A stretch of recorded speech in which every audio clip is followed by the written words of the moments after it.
over 100 hands has only folded half the time. You know, four times he's folded. He's called 4 times and he's raised 4 times. So I'm just going to call. I mean, it's such a dope spot to call with such a nut hand anyway. It makes all kinds of dope shit. So we call. We see a board that's really dry. He either ends up with one of 12 combos of ace-king, or he ends up with 10s through aces. 10 blockers. I don't even know if you have 10s here. You might not even have 10s. So maybe he might just have queens, kings, aces.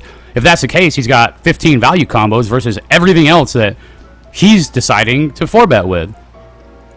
So it's a pretty easy spot versus bet size to check call. I got a backdoor flush draw. I got 2 overs. Maybe he checks ace-king on this board rather than having to barrel with it. So there's a lot of things that would split his range in a way that you might have 15 value combos and 50 bluffs or something. Might just be way over bluffing. Either way, we hit a 10 and now we're basically stuck with the pot size and our stack size. And he bets 14 and we just call. I don't want to shove into some sort of a cooler. If he has ace-king, I want him to bluff. If he has something like queen-jack, I want him to bluff river. So I think I maximize my value, even though we have to make tough decisions on some scary rivers. Because remember, guys, a good player is going to know what he's doing on the turn. When he gets to the turn, he's going to know what he's going to do on the river on certain cards when he gets to the turn. So if I had queen-jack of hearts here and I had decided to re-raise it pre-flop, this would be one of the turn cards where I just bet turn shove river.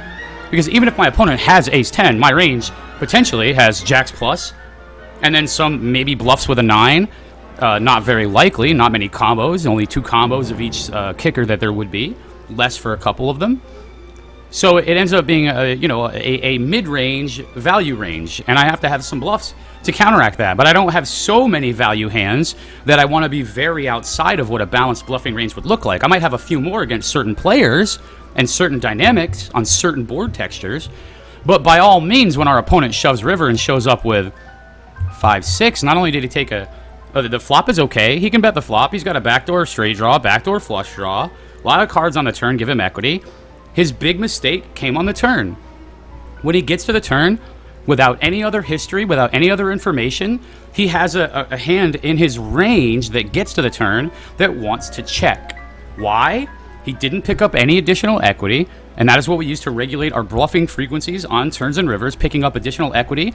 Before you think about whether you're exploiting something, you look at it from balance perspective and an exploitative perspective, and then you figure out what's best in this situation against my opponent.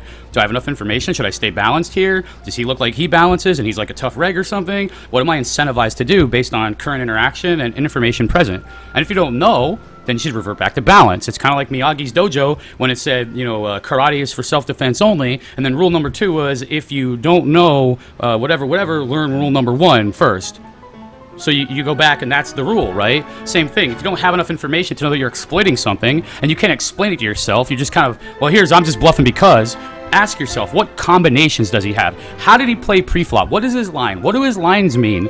What range can I put him on? When he takes a certain line, can I take it out of his range or put it in its range? Or is he tricky? Does he have a balanced range? You have so many things to look at, and your opponents are unique individuals. Different fish do different things. Different Gregs do different things.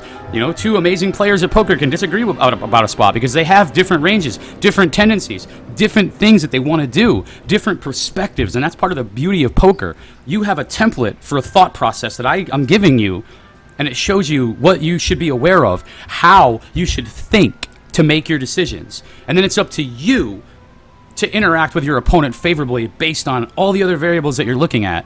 It's like I go into the kitchen and I give you 5 minutes in the MasterChef kitchen, and then it's up to you to create something from that sack of fucking rice dog shit and potato fucking cock-sucking pea soup, goddamn mint lentils and fucking banana peels on a dog's ball sack. Whatever the fuck they're making for goddamn Wolfgang von Kochenstein. I saw that episode. It's a fun as hell show, man. I love watching David Williams on there. It's dope. It's dope. Shout out David Williams if you're listening. You're probably not. Dope show, bro.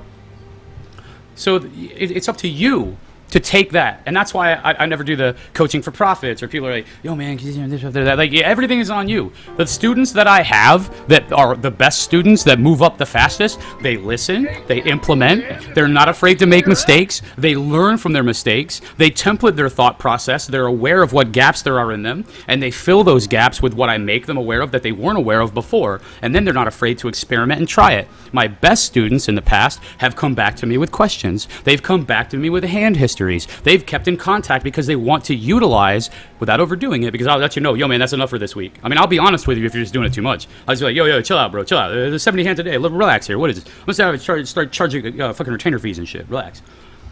But the best students I have put in the work. I can give you so much information that's going to help you move up the stakes, and that's why you've seen so many people improve from watching my stream. But it's up to you to do the work. You've got to get in there in the trenches. You've got to make the mistakes and learn from them. You've got to put your hands in the mud and swish it all around, man. You know what I mean? You got to risk that somebody threw razor blades in the kid's sandbox, and you got to get in there and swish it all around, man. Just stick your dick in and just all around. But it's not too late for you. You can learn, and that's what we're doing here.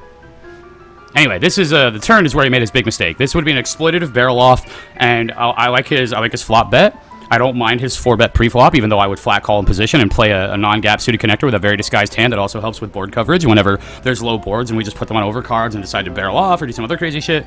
Pretty disguised hand on trips and everything like that. If he flops trips, he's going to stack me every time I have an overpair. I'm probably going to try to barrel him off of pocket pairs, which make up a bigger part of his range. So he actually has quite a bit of good implied odds with this hand, and I would rather just see a flop with this in position. That being said, I don't hate a 4-bet with it sometimes. I would prefer a bigger gap. I'd prefer like something 5-8 or 6-3 or 7-3, something with more gaps that doesn't play as well post-flop. That's how I kind of randomize. That's right. It's never too late to stick your dick in the sandbox. Always remember, guys, that's something that you learned here today. But his big problem came here where he's making an exploitative bluff against a range he doesn't really know how wide it is. Yeah, I mean, sure, he's going to make me fold some of my ace-high combos, but guess what? If I have ace-high here and I picked up a flush draw, I'm going to call you down. And if I don't believe you that much, I may call you down with ace. You guys know I'm not afraid to call a motherfucker down with ace-high. I will call you down with ace motherfucking high. Believe that. All right? Believe that. Ace-high will travel. So he made his mistake on the turn where he decided to turn his hand into an exploitative bluff where he had a balanced check give up. That was his problem, and he just ended up running into a hand because of it. We're going to go ahead and raise with our pocket queens. We get 3-bet by bro, and we go ahead and 4-bet him and hope that he goes crazy.